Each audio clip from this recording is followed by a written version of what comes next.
Eragon's mind churned as he sped on his way. Book 1, Eragon, Chapter 10, Flight of Destiny.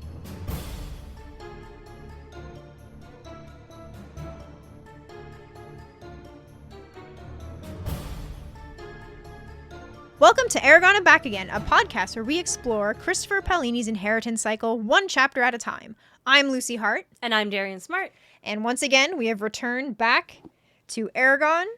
Oh, no. I am so excited and also so horrified at the same time. Oh, this whole thing. Oh my gosh, this chapter just gets real. It gets real in many ways that you don't even consider. Absolutely. It's it's just so cool. It's so good. But before diving into the chapter summary, has anything inspired you lately? Yes. I want to talk briefly about Nimona. Oh, yes. So, yeah, have you watched it? I actually just watched it. I did watch it, yes. Good. Okay. So, Nimona. That sound effect is going to be super fun to quiet down. I'm looking at it. Oh, I blasted out the audio. You're okay. like, woo. So, Nimona is a animated movie that just came out on Netflix. The story of this movie is like the progress for the movie coming out is a whole inspiration in and of itself. Yes. Not going to get into that. Yeah. It's based off a webcomic by Indy Stevenson, which is very good. I'm not going to get into that. I'm actually not even going to get into Nimona the movie, though it's all very, very good and inspiration in of itself. What I want to talk about is just briefly the differences between the original webcomic by Stevenson and the movie Nimona. And what those differences, because this is about 10 years apart between when Stevenson was uploading this on Tumblr and when this finally came out. 10 plus years, I think. Yeah. And the differences in those movies and how it reflects the journey that Stevenson has been on himself. Yeah. Because Indy Stevenson is assigned female at birth. They are a trans man who only recently came to terms with this aspect of his identity that he was not aware of for a rather long time. He was the showrunner of She-Ra, creator of the Lumberjanes, which is one of my favorite comics. Yeah. All these things are things that give me inspirational light. Yeah. But I'm someone who didn't come to terms with like my identity as being ace or lesbian until extremely recently. Hello. And I think this is something you relate to. And so seeing Stevenson's journey as a creator recently coming to, and it's like, they even did an interview where they talked about looking back on like comments they made whilst working on Nimona that was always been seen as a very strong trans allegory. Yeah. But that was not their intent at the time. And just realizing, it's me. Yeah. It me the whole time. Oh, look at me. And just the fact that when I read back on some of the other things I've written in the past and worked on the past and been like, oh, it me. Yeah. It me 8 years ago before I knew. It me 6 years ago. Oh, it me. This character, it me. Yep. And so I just want to shout out the inspiration we find in ourselves and our stories and how the nature in which because I would say Nimona, the movie, is so much more uplifting and joyful than the webcomic, especially the end of it. Yeah. Like, but both are very good. But I think it's like, I think that highly reflects Stevenson's journey. And like, I don't know this person, so I cannot project it. I'm very hesitant to do that about creators and celebrities or anything like that. Absolutely. But based on the information that they have been public about. Yeah. And identifying it in queer narrative or like self-discovery and acceptance of every type in our lives and in journeys. That's really cool to me. Yeah. My favorite line in Nimona is, I'm Nimona. Mm-hmm. That is like, what are you? I'm Nimona. No, I mean like, what are you? I'm Nimona. Mm-hmm. And I'm like, I am me. Yes. It's like, I am just me. And I love Nimona's attitude too of like, you can just deal with it. If you don't like it, yeah, go I away. shouldn't have to change myself to make you comfortable. Absolutely. When I'm not actually doing anything that is a threat or harmful to you. Yep. Except your sensibilities. Yep. It's very good. Yeah, I really, really do like, and definitely recommend anybody watching. It's so good. It is so good. Yeah, 10 out of 10. Great movie. Slaps hard. Soundtrack slaps whole time. Yeah. Webcomic's great. So Movie's good. great. The meta narrative around the differences between the two are great. It's great. Yay, queer people. Yes, I agree entirely. Absolutely. All right, Luce, what you got? I've been trying to think. Like, there's a lot of it. I think I'm just going to go with basics. So sometimes when I am outside, what I really like doing is like, I just like taking pictures of clouds. It's just something that I do. I love it when you send me pictures of and clouds, I just have like, there's like, clouds are just super cool, and they're like they can be super colorful, and they'll do all these things, and I just really like taking pictures of clouds. It's just something that I like doing if I'm outside, or if I see a cool cloud formation or anything like that. And for me, it's like, when I was really younger, I thought of this thing. It's like, what if like the imprints that we see, like, that's what I like, if we see, quote, like, the things we see in clouds are actually imprints of something happening out of this world, and there is something that's getting pushed into our world, and that is what Luce, forms. I love that. So it's like, it's just like that cool like little thing. And I also think like clouds can like inspire, like, you see a lot of like those really cool like pictures, like, look at this dragon, and it literally looks like a dragon in the sky. Yeah. And I think like there's a lot of like inspiration you can get from clouds, and like along that thread, nature too is just really good. Like, I've always felt really inspired just going for a walk and like seeing a river and being like, I want to describe this scene exactly that I am standing in. And I also think it's like pretty good, like, if you're describing like a forest scene, like, go camping or something, or like mountains, like go hiking kind of thing. Like, I think immersing yourself in nature is a really good way in inspiration, or just like even if you see a cool flower and you're like, that flower looks so cool, or like, that would look so much cooler if it looked like XYZ. That's world building. Like, do the things, like, take inspiration where you can find it in nature. So I love that. Yeah. Clouds and queer people. I love us so much. Okay, so let's talk about Flight of Destiny. Yes, this one's rough. Eragon races back to the farm. Knowing he will need Saphira to be present for Garrow to believe him, Eragon finds his dragon first. But when Saphira hears of the strangers, she is overcome with fear, rage, and panic. Unable to calm her down, Eragon ends up on Saphira's back when she takes to the skies to flee. Their first flight together is neither comfortable nor majestic. They end up deep in the spine, far from the farm. Eragon is in bad state, the flight having taken such a physical toll that he must rely on Saphira to protect him from freezing to death. In no shape to fly again, Eragon resigns himself to sleep, fearing the fate of his uncle. Yep. Man! The emotion this episode. In this chapter. Excuse me. It really, because it's, again, we're having this like tension, and I think it's like the tension was at about like maybe a 2 or 3 out of 10, and then he talks to Saphira and it goes to a 12. 12 out of 10. Like it is, and it kind of leaves us like, oh my gosh. Yeah, like, if the dragon is afraid. Yeah, if the dragon is like, if Saphira is that terrified, like, what are these things kind of thing.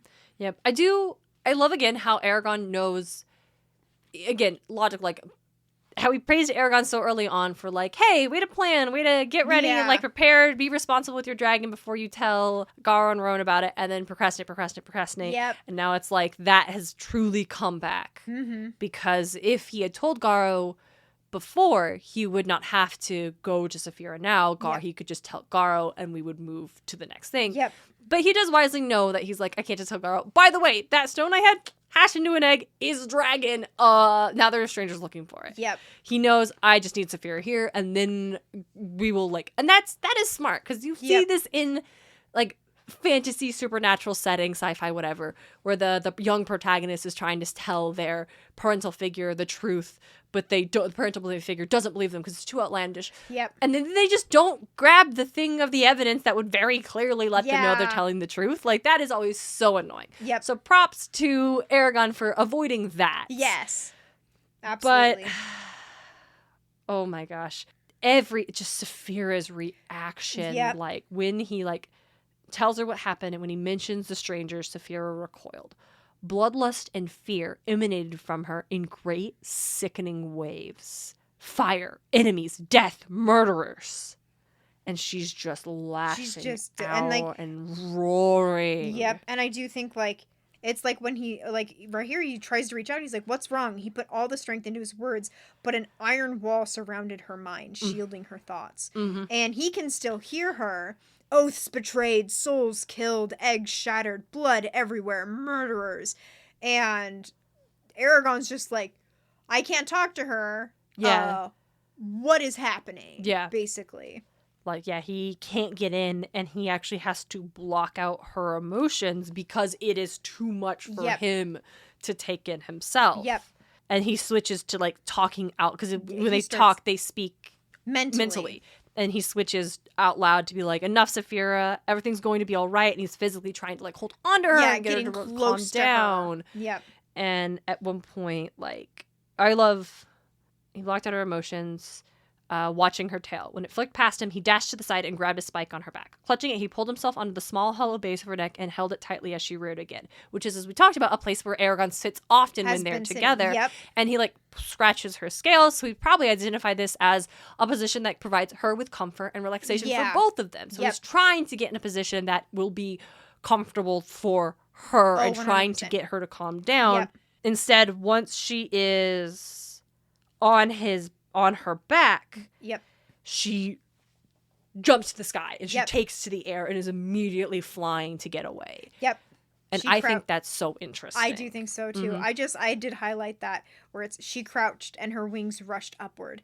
They hung there for an instant, then drove down as she flung herself into the sky. And I do love that, like, it's almost like you can see it where it's like a second hesitation before she launches up, and just like Eragon being like, oh no, and then just skyward. And it's just like, yep. Yep, and they are going like bank towards the spine. Underneath, he glimpsed the farm in the Anora River. Yep, the river has a name. I wouldn't think it, but it's fine. The river has a name. I don't know why I've decided Anora River. This is the thing I'm going to cling to. And he is like, this is not pleasant for Eragon. The air is cold, and when like Saphira wobbled unexpectedly and Eragon heaved over her side, he wiped his lips, tasting bile, and buried his head against her neck. We have to go back, he pleaded, speaking mentally again. The strangers are coming to the farm. Garrow has to be warned, turn around. He tries to reach out, but he's still being blocked by a barrier of roiling fear and anger. And he cannot get through no matter how he tries. He tries a lot and just, nope, can't get through it.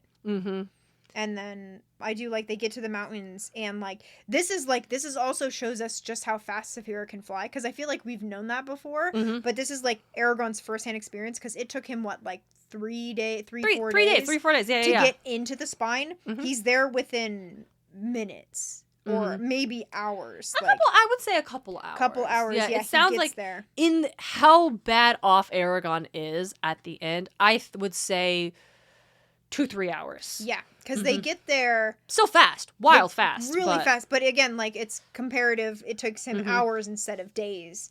To get into there. Hours because it is sunset. Yeah, because they started off in the morning. Like it literally took all day. Yeah, so hours. So it's wintertime, so day isn't very long, but still hours. Yeah. Let's say, and I would say because it takes a while to walk into Carvajal from their farm, and then they had to walk back or run back, whichever he did, and then goes to Saphira and then flew. So a good portion of the day, like 4 hours at least, 4 or 5 hours. And finally, when she lands and he slid off the back, his muscles, cramped from clenching so long, shook violently. And 2 large blots darkened his wool pants on the inside of his thighs. The insides of his legs were raw and bloody. And just how I feel like, and it's okay, it's interesting. What is that book series that you talked about where there was a reviewer who didn't like it because the elf prince was playing beer pong? Oh, that was Sarah J. Maas, the Earth, Blood, and Sky something what or another. Yeah. So there is that thing in fantasy where you expect it to be a certain way because it is fantasy. And when you like flip or undermine that trope, it can be incredibly jarring. And so for some people, they just don't like it not being what they expect and can't handle that. Fairy prince playing beer pong. And so this, I think, is a good example of that, where you're like, oh, a flight on a dragon is always painted as like, that is majestic. And magical and wonderful. And here we see it's very real. It's very painful. Eragon is badly hurt from being on Saphira's back for that long. Like his rubbed raw. Yeah, because it says the inside of his legs were raw and bloody. The skin was gone, rubbed off by Saphira's hard scales. So it's like, oof. Yeah, and how his muscles are physically, like, he is in pain from being in that position for so long and cold. And I think what am I trying to word here? I think this harsh realness, this painful reality is incredibly appropriate in the tone of the chapter. Yeah. Because I'm not saying it wouldn't have been had they been like, we're going to go on a flight, and it had done that and Eragon came back hurt. I think that would have been fine because we were getting a story that leans into, like, we praise Saphira's description from being realistic and comparing it to real creatures to let her seem real. So not to say that if this had been supposed to be a more uplifting thing, Eragon coming back hurt.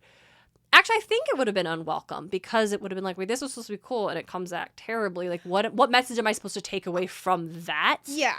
And whereas this is like, the stakes are real, things are unexpected, there are consequence to actions that are done without thought. And Eragon being hurt because Saphira took off with him on her back when he was not prepared, I think is a wonderful example of that. Yeah.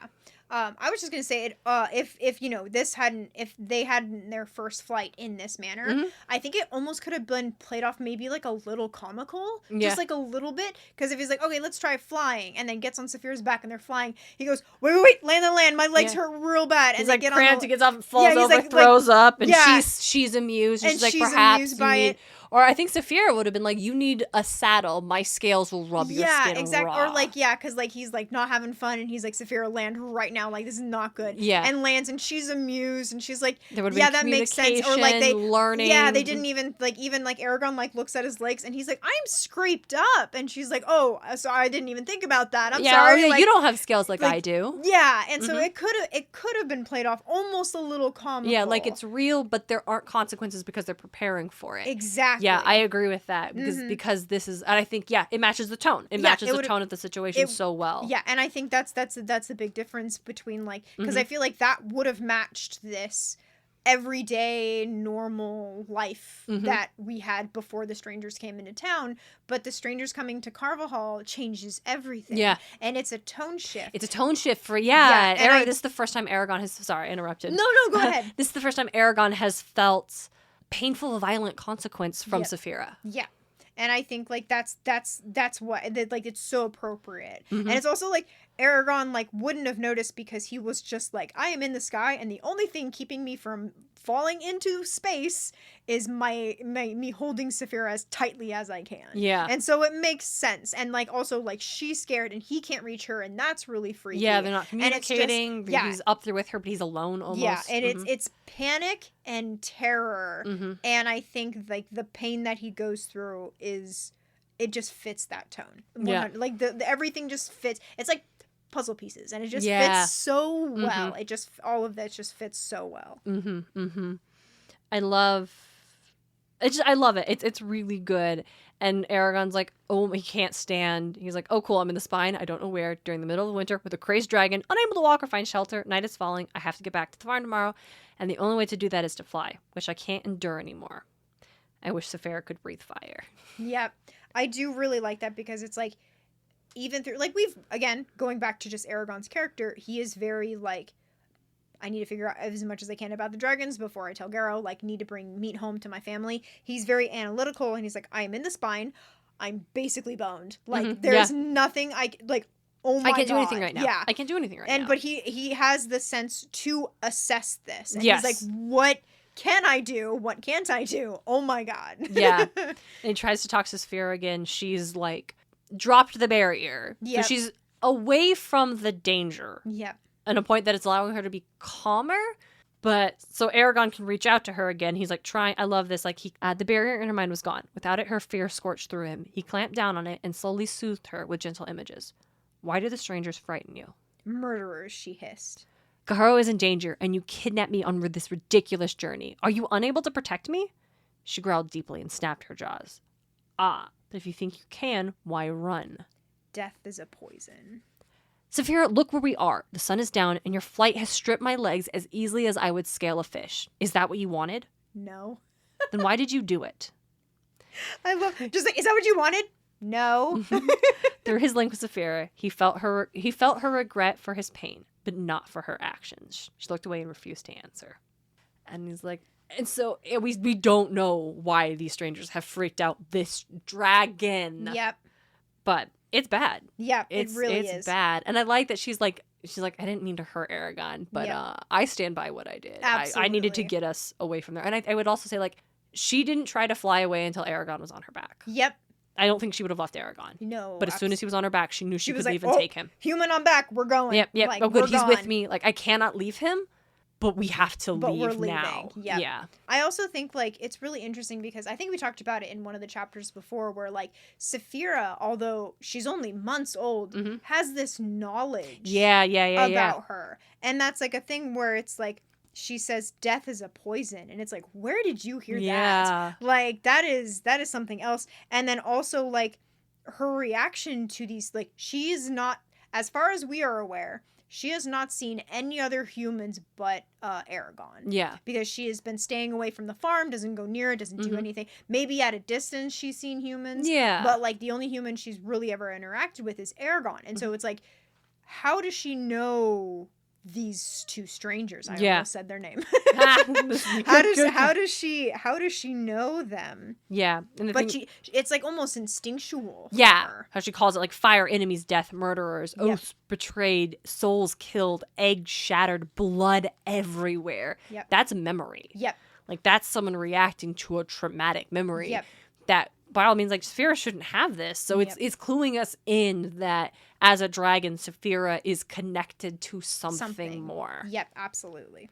And that's very cool. Yep, I like that. But I do like how, kind of going back to where, you know, they're, like, chatting and everything. They're chatting. He's interrogating her. He keeps asking question after question after question. And then he stops, like, questioning her. And he's basically like, I'm going to freeze unless you make me a shelter or hollow I can stay warm. Even a pile of pine needles and branches would do. And she goes, there's no need. I will curl around you and cover you with my wings. The fire inside me will stay the cold. And he's like, well, fine. Let's scrape the snow off the ground. It'll be more comfortable. Yep. And she does. And he's like, I can't walk over to where she is. Yep. So she leans her head over and, like, to her neck, and he, like, wraps his arms around it, and she, like, carefully carries him over to where she's at. I really like that. Sorry, were you... No, yeah, you're good. I really like that because like, even in everything that they have been through, all the terror, all the things, like, Eragon's in pain, they still have this almost intimate, like, moment where she helps him. Yeah. Where she is so gentle with him. And, like, he's in pain and he trusts her. Yeah, still asks her for her help. Yeah, fully and completely. And he grabs her and he knows that she will be, like, even though, like, she hurt him, even though it was completely indirectly. Yeah. He knows that it was not on purpose. Yeah. And he fully is like, you will help me get to this spot completely safely. And they just have this moment of her carefully dragging him over to that spot. Yeah. Even though, like, Eragon is, like, angry and confused, he's like, knows she's upset and afraid, but she hasn't explained who these strangers are, why exactly she fears them so, or what she did. Like, she's not talking to him. Yep. But he doesn't, like, shut her out or pout. He's still like, okay, but I need your help. You have he's letting her know, okay, you need to help me though. Yeah.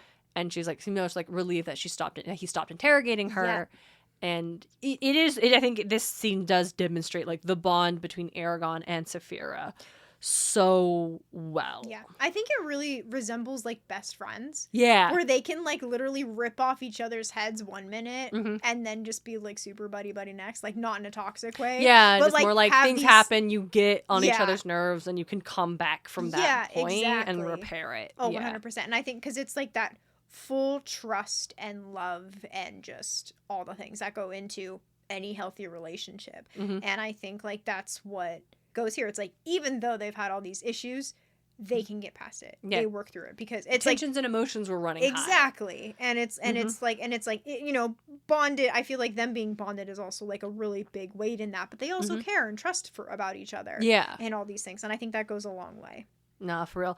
And at the end, like, Eragon just reflecting, like, he's so worried for Garrow, and everything went so wrong. Yep. He closed his eyes and felt a single tear slide down his face. What have I done?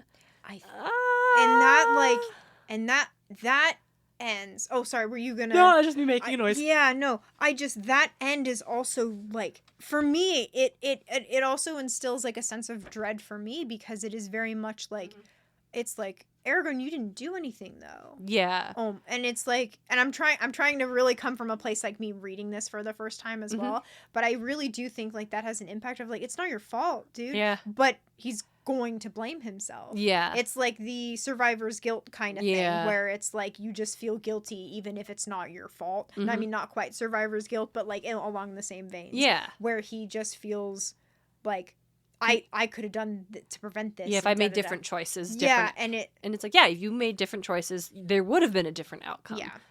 But you made the choices the best you could in the situation you were in. Like you didn't know the future, my dude. Like Yeah, you didn't know these dudes were coming. If you did know the dudes were coming, like you would have probably been. Maybe you would have left the egg. Maybe you would have told. I think the one thing that Eragon can be like, oh, I fucked up, is that he should have told Garrow and Roran about the egg 2 weeks ago when he initially planned to, rather than letting it all, just procrastinating, pushing it out when he had no excuse to do so after that point. Yes. And had he done that, he would have been able just to tell Garrow straight up, and then they could have been able to like prepare. Yeah.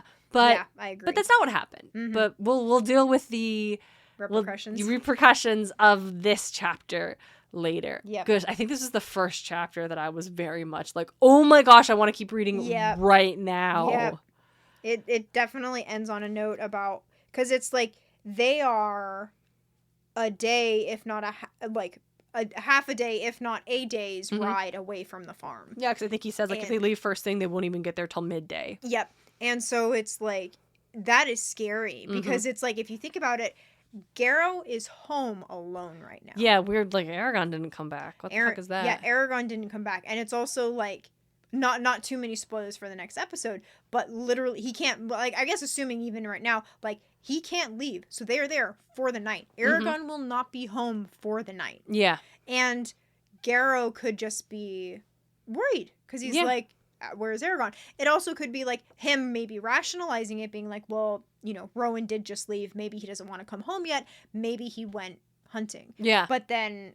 But he didn't take his bow, anything. So it's like, so he's probably worried. But again, I don't think this is probably the first time Eragon hasn't come back in a night or something, because again, or at least not come back like until like late. But it's winter and it's dangerous to do that. And so I think there is some worry about Garrow being like, where the hell is Eragon? Like, what happened? And so he's home alone. Yeah, even if there weren't these two terrifying strangers lurking in town. And then, and in addition to that, like last episode, we were left with the last glimpses we had. One of the last glimpses of the farm we had was that they were so small and fragile. Yeah. And then we also no defenses against whatever this is. And then also, like, real quick, at the beginning of the last chapter, not Rowan, Garrow is described as his shirt hung loosely, his skin looked drawn.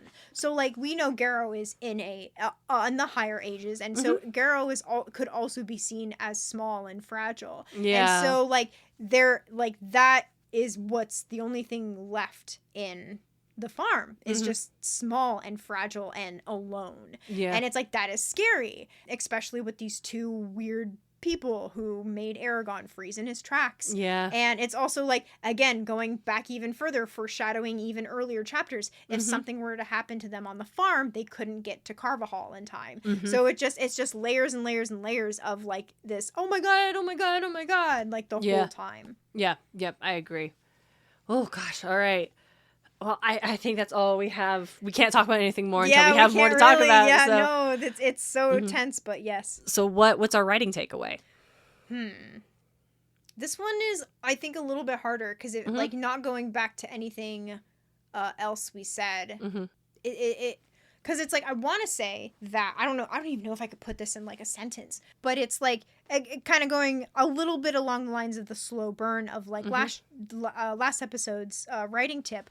But in this, it's like that those foreshadowed beats are coming to fruition. The foreshadowing helps build the tension. It increases it. Because again, like, we are left with fragile and alone and small and isolated. Yeah. And that we've been told through all of these chapters leading up into this point.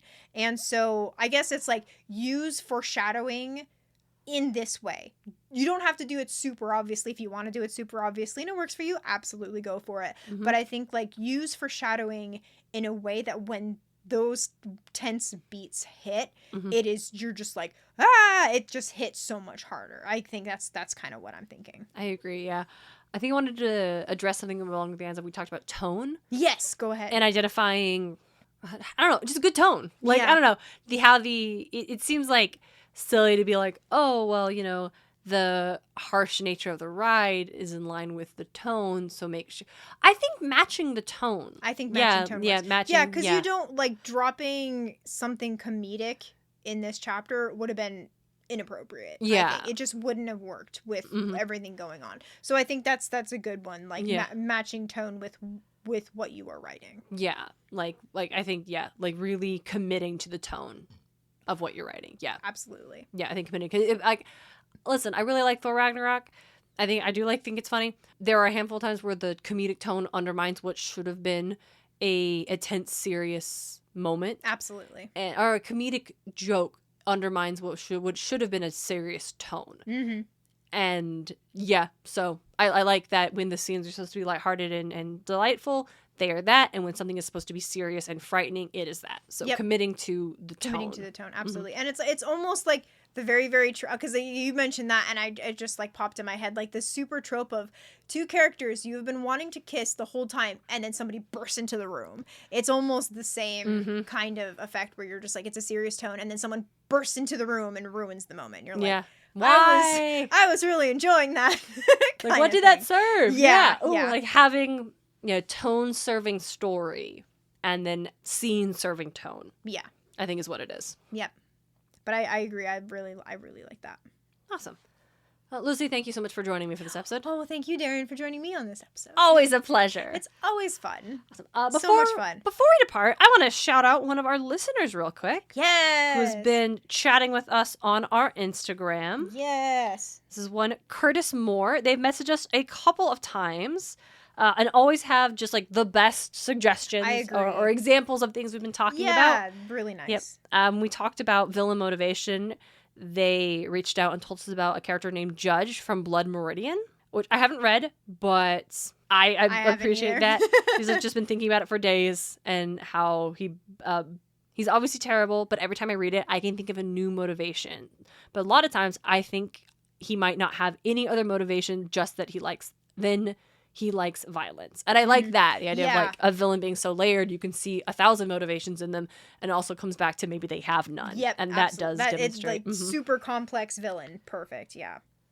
Yep. It's also, but Curtis did note, I wouldn't recommend Blood Meridian to anyone I liked because it's a really rough read, but the writing is beautiful and the characters are amazing. Yeah. Which, like, mood. Yeah. Like, there are things I like that I would not recommend to anybody. Oh, absolutely. But I'm like, I think they're good. You just don't need to know them. Yep. They talked about info dumping. A good example is the Bartimus trilogy. And a terrible example is the first chapter of the Purdain Chronicles, where the Black Cauldron comes from. Yeah. It's like, yep, I remember that. Yep. So, ask Curtis if it's okay if I shouted him out. They said it was cool. So, Yeah. Curtis, thank you again for listening. Yes, thank you. Listeners, if any of you know examples of anything we've been talking about, even if it's an older episode, always feel free to hit us up. We're Eragon Pod on Instagram. We definitely want to hear examples. Absolutely. What's a great one of tone, I think? Yeah. Yeah. Or one that you're like, hey, the tone of this was great. And why did we shift suddenly? Like, I don't know how this served anything. Like, yeah. Like I said, I think we learned from excellent examples of storytelling. Yep. Teaches us just as much as the bad ones. terrible, the mistakes, the thing that you're like, Yes. oh, nope, not gonna do that. It's a perfect example of what not to do. Yeah, we can learn from so many things. Yep, absolutely. Well, until next time, she's Lucy Hart. And she's Darien Smartt. And this was Eragon. And back again.